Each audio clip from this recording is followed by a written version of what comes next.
Sa number 7,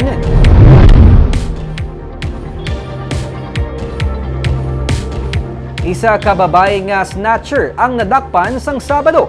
Wala na gin panginwala pa sang suspect ang krimen kang nagsiling nga ginagabaan na siya.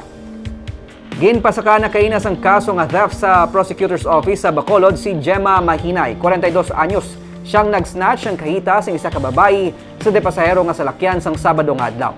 Nadakpan siya nga yaragid siya nga kamot ang kinawatan nga coin purse. Sanggit pamangkot siya parte sa natabo, wala na siya nagpangduwa-duwa pa nga akuon ang krimen. Suno kay Gemma, may ginasagod siya nga hinablos pero nakahibalo man siya nga ginapakaon niya ang bata halin sa kwarta nga iya man kinawatan. Nahamot na lang siya sa iya kaugalingon samtang nagaistorya sang iya nadangtan kay nagsiling nga mabudlay gid man ang magpangita sang trabaho, ilabi na kung may record na sang pagpangawat. Gani pabalik-balik na lang siya sa pagpangawat. Nasubuan lang siya nga ang bata sang iya utod nga iya man ginasagod. Ang hindi niya na makita kay sa presuhan na siya nagdiretso. Ano tawag mo sa tabo? Ano tawag mo sa tabo si mo? Gaba na ni. Gaba na? Nga o? Hindi na may isip. Kindakpan na? Nadakpan na mo, pero kung hulang dakpan, sulbad pa tayo.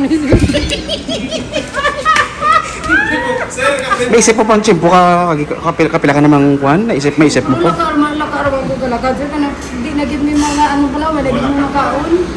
Murot na. Ay, naging pupag-asa pala. Murot na. Pero kung may buwas pa may kakanon, may kukuhan pa, buwas pa nga, mga katol, mga anong ka. May makaon kong bata, may pangayot bala, wala ka daw yung pinakianad ko ng akadaan mo, may ara mo. Huwag siya kabalo, kung di nalin mo pagkatuka sa iya. Sa bata? Basta kablo ka sa kinawatan. Dilip ka lang na makita sa akin.